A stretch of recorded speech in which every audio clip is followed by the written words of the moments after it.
Hello student, welcome back to our channel Premium Biology Wala. Premium Biology Wala তোমাদের যে বংশগতি চ্যাপ্টারটা চলছিল আজকে আমরা তার 4 নম্বর পার্ট নিয়ে চলে এসেছি। প্রিভিয়াস ভিডিওতে তোমরা দেখেছো মেন্ডেলের এক সংকর জনন পরীক্ষা বা দ্বিসংকর জনন পরীক্ষা আমরা দেখলাম। ওই পরীক্ষা থেকে আমরা কি সিদ্ধান্ত অর্থাৎ দুটো যে সূত্র পেয়েছিলাম সেই দুটো সূত্র সম্পর্কে আমরা দেখেছিলাম। তোমরা যারা যারা এখনো সেই ভিডিওটা দেখোনি তোমরা কি করবে, আই বাটনে লিংক দেওয়া আছে, ওখানে গিয়ে দেখতে পারো, অথবা ডিসক্রিপশনে আমাদের লিংক দেওয়া আছে, সেখানে গিয়ে তোমরা দেখতে পারো। আজকে আমরা এছাড়াও মেন্ডেল আর কি কি ক্রস গুলো ঘটিয়েছিলেন সেই ক্রস গুলো সম্পর্কে একটু দেখে নিব। দেখো ফার্স্ট যদি একটা বলি, এখানে রয়েছে একটা টেস্ট ক্রস বলা হয়েছে। কি হচ্ছে না টেস্ট ক্রস। এই টেস্ট ক্রসটা কেন হয় না, কোনো একটা জীব যে রয়েছে ওই জীবের কি হচ্ছে তোমার জিনোটাইপ নির্ধারণের জন্য কি হচ্ছে এই টেস্ট ক্রসটা করা হয়। জিনোটাইপ কি আমরা জানি, কারণ প্রিভিয়াস ভিডিওগুলো আমরা আলোচনা করেছি। অর্থাৎ জিনের আভ্যন্তরীণ গঠন বিন্যাসটা জানার জন্য যে ক্রস বা সংকরায়নটা করানো হয় তাকে আমরা টেস্ট ক্রস বলি। এবার ওই জিনোটাইপ নির্ধারণের জন্য কিভাবে ক্রসটা ঘটানো হবে না, আমরা দেখেছিলাম না মেন্ডেলের এক সংকর জনন আমরা পরীক্ষা দেখেছিলাম কি হচ্ছে না একটা বিশুদ্ধ লম্বা বৈশিষ্ট্যের সঙ্গে আমরা কি করেছিলাম বিশুদ্ধ বেটে। তাহলে বিশুদ্ধ লম্বার সঙ্গে বিশুদ্ধ বেটে বৈশিষ্ট্যে আমরা সংকরায়ন বা ক্রস করেছিলাম। তার ফলে আমরা কি দেখেছিলাম না এক্ষেত্রে গ্যামেট উৎপন্ন হয়েছিল ক্যাপিটাল টি, এক্ষেত্রে স্মল টি, অর্থাৎ এটা গ্যামেট হলো, তার সংকরায়নের ফলে কি হচ্ছে এইটা উৎপন্ন হয়েছিল। অর্থাৎ এটা কি উৎপন্ন হয়েছিল না সংকর লম্বা উৎপন্ন হয়েছিল। তা লম্বা কেন হয়েছিল না এই দুটো বিপরীত বৈশিষ্ট্য সম্পন্ন জীবের মধ্যে সংকরায়নের ফলে প্রথম অপত্য জনুতে বা F1 জনুতে যে জীবটা উৎপন্ন হবে সেটা সবসময় কি হবে লম্বা, অর্থাৎ প্রকট বৈশিষ্ট্যটা প্রকাশ পায়। এটাই আমরা পড়েছিলাম হচ্ছে প্রকটতার নীতি, অর্থাৎ মেন্ডেলের যে প্রথম সূত্র সেখানে তিনি প্রকটতার নীতি বা ল অফ ডমিনেন্স সম্পর্কে তিনি বলেছিলেন। অর্থাৎ এই বিশুদ্ধ লম্বা আর হচ্ছে বিশুদ্ধ বেটে বৈশিষ্ট্যের মধ্যে অর্থাৎ প্রকট বৈশিষ্ট্য যেটা সেটাই কিন্তু প্রকাশ পেয়েছে এখানে লম্বা রূপে। ঠিক আছে, এইটুকু আমরা প্রিভিয়াস ভিডিওতে পড়েছিলাম।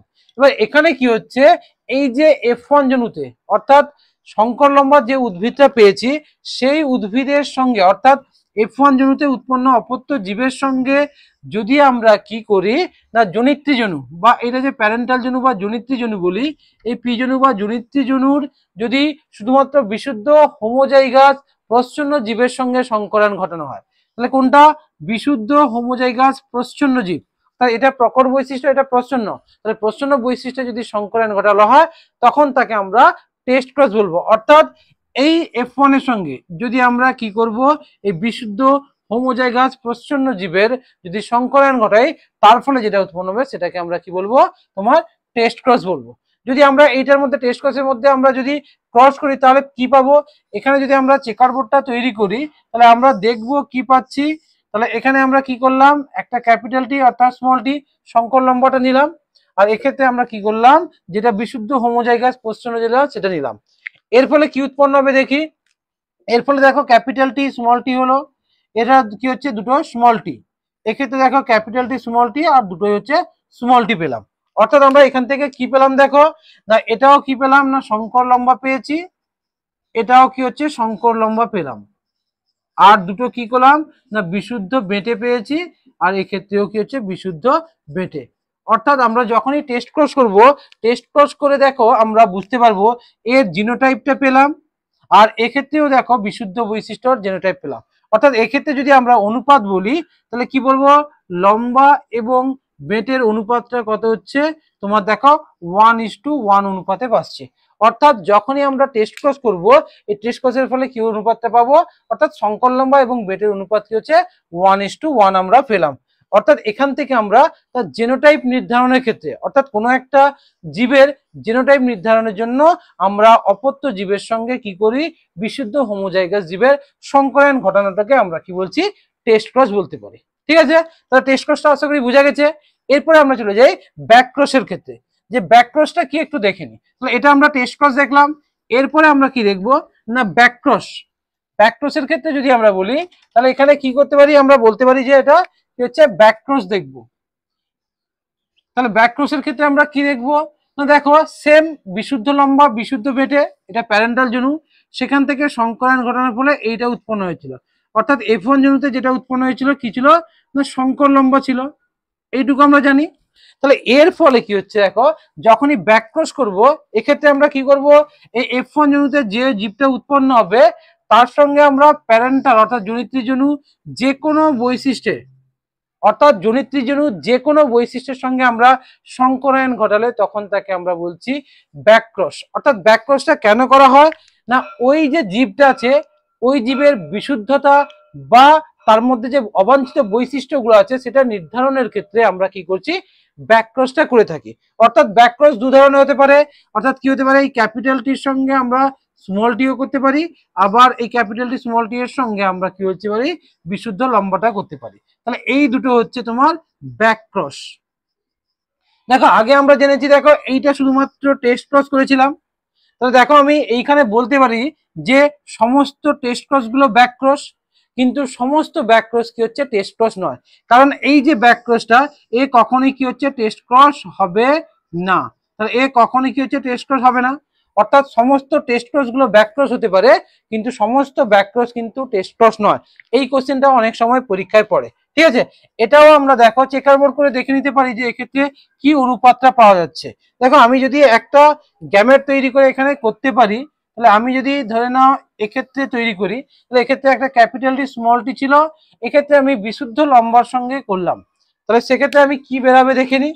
দেখো দুটো ক্যাপিটাল টি বেরালো, একটা ক্যাপিটাল টি স্মল টি, দুটো ক্যাপিটাল টি হলো, একটা ক্যাপিটাল টি স্মল টি। তাহলে এক্ষেত্রে কি হচ্ছে, বিশুদ্ধ লম্বা এবং সংকর লম্বার অনুপাতও আমরা কি পেলাম, 1:1 অনুপাতে পেলাম। তাহলে এটাকে আমরা কি বলছি, ব্যাকক্রস বলছি। এই দুটো কি হচ্ছে ক্রসও কিন্তু মেন্ডেল করিয়েছিলেন। অর্থাৎ এখান থেকে যে কোশ্চেনটা আছে যে সমস্ত টেস্ট ক্রস গুলো কি হচ্ছে ব্যাকক্রস হবে, কিন্তু সমস্ত ব্যাকক্রস কি হবে, টেস্ট ক্রস হবে না। ঠিক আছে, এই দুটো দেখলাম। এরপরে দেখো আমরা সামান্য একটু দেখে নিব যে ক্রিস ক্রস উত্তরাধিকার।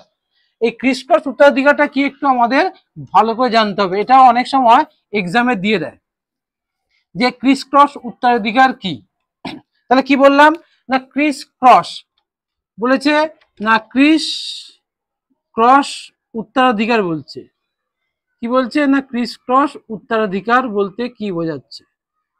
ওকে, তাহলে ক্রিস ক্রস উত্তরাধিকার কি বলতে চাইছে, দেখো ধরে নাও কোনো একটা মাতা আছে, তাহলে ওই মাতার দেহে যে রোগটা আছে সেটা কি হচ্ছে তার পুত্রের মাধ্যমে, কার, আবার এর কন্যা। অর্থাৎ দেখো মাতা থেকে কি হচ্ছে কন্যার মাধ্যমে আসছে, অর্থাৎ মেয়ে থেকে মেয়ের মাধ্যমে আসছে, কিন্তু মাঝখানে একটা জেনারেশন কি হচ্ছে গ্যাপ রাখছে। সেম আমরা বলতে পারি তাহলে কি হচ্ছে পিতা থেকে কি হতে পারে যে কন্যা, কন্যা থেকে তার আবার যে কন্যা অর্থাৎ পুত্রের ক্ষেত্রে সেটা হতে পারে, বা পুত্র বা দৌহিত্র যেটা বলি। অর্থাৎ এখানে এই যে মাঝখানে যেটা যাচ্ছে তাদের ক্ষেত্রে কিন্তু এই রোগটা বহিঃপ্রকাশ হচ্ছে না। অর্থাৎ একটা জেনারেশন গ্যাপ রেখে পরবর্তী জেনারেশনে আবার যখন কি হচ্ছে সেই রোগের লক্ষণটা প্রকাশ পায়, সেটাকে আমরা কি বলছি, ক্রিস ক্রস উত্তরাধিকার বলছি। এর যদি এক্সাম্পল আমি ধরি, হিমোফিলিয়া বলতে পারি। এর এক্সাম্পল আমরা কি বলতে পারি না, হিমোফিলিয়া হতে পারে। তাহলে হিমোফিলিয়ার ক্ষেত্রে কি হবে একটু দেখে নি যে এর জেনারেশনটা কি করে হয় না, ধরে নাও যদি আমরা মাতার ক্ষেত্রে বলি, বললাম মাথা কি হচ্ছে এই ক্রিস ক্রস উত্তরাধিকার সূত্রে হয়েছে। এবার এই রোগগুলো দেখবে সবসময় কি হচ্ছে বিশুদ্ধ হোমোজাইগাস অবস্থায় প্রকাশ পায়। অর্থাৎ যদি আমি মাথা এটা ধরি দুটো এক্স থাকে, এর ক্ষেত্রে যদি দুটোই কি হচ্ছে রিসেসিভ অর্থাৎ প্রচ্ছন্ন হয় তখনই এ কিন্তু আক্রান্ত হচ্ছে, অর্থাৎ এর ক্ষেত্রে প্রকাশ পাবে, না হলে প্রকাশ পাবে না। তাহলে যদি আমি ধরি একটা যদি বলি ক্যাপিটাল একটা স্মল, অর্থাৎ একটা ভালো একটা খারাপ, তাহলে এ কি হবে, বাহক হবে, কিন্তু এ স্বাভাবিক হচ্ছে, অর্থাৎ স্বাভাবিক কিন্তু বাহক, রোগটা তার ক্ষেত্রে থাকছে কিন্তু প্রকাশ পাচ্ছে না। আর যদি দুটো ক্যাপিটাল এইচ আমরা ধরি তাহলে বলতে পারি যে এ কি হচ্ছে না, স্বাভাবিক হচ্ছে। হয়েছে, তাহলে ক্রিস ক্রস যখন আমরা বলবো, ধরলাম কি হচ্ছে একজন স্বাভাবিক বাহক রয়েছে বা একজন স্বাভাবিক মহিলা কি হচ্ছে তার আক্রান্ত কোনো পুরুষের সঙ্গে বিবাহ হয়েছে। ধরলাম একটা স্বাভাবিক মহিলা কি হচ্ছে আক্রান্ত একটা পুরুষ, আক্রান্ত বলতে আমরা এক্স ওয়াই পুরুষের ক্ষেত্রে জানি, তার ক্ষেত্রে মানে আক্রান্ত মানে এইচটা খারাপ আমি ধরলাম। তাহলে এক্ষেত্রে যে হবে সেক্ষেত্রে আমরা চেকার বোর্ড যদি করি দেখে নিই একটু, দেখো এর সঙ্গে যদি এই এক্সটা আমরা করাই তাহলে এক্ষেত্রে করালে কি হবে, দেখো এক্স এইচ এইচ, তাহলে এক্ষেত্রে যে কন্যাটা হচ্ছে সে কি হচ্ছে স্বাভাবিক অথচ বাহক, অর্থাৎ এর ক্ষেত্রে রোগটা প্রকাশ পায়নি। আবার যদি এটা করি তাহলে কি হচ্ছে, দেখো এক্স এইচ ওয়াই, অর্থাৎ পুত্র যেটা হচ্ছে সে কিন্তু স্বাভাবিক। আবার যদি এটা করি দেখো কি হচ্ছে না x H plus x H, তাহলে এও কিন্তু বাহক হয়েছে। তারপরে আরেকটা যদি কন্যা সন্তান দেখি সেও কিন্তু স্বাভাবিক।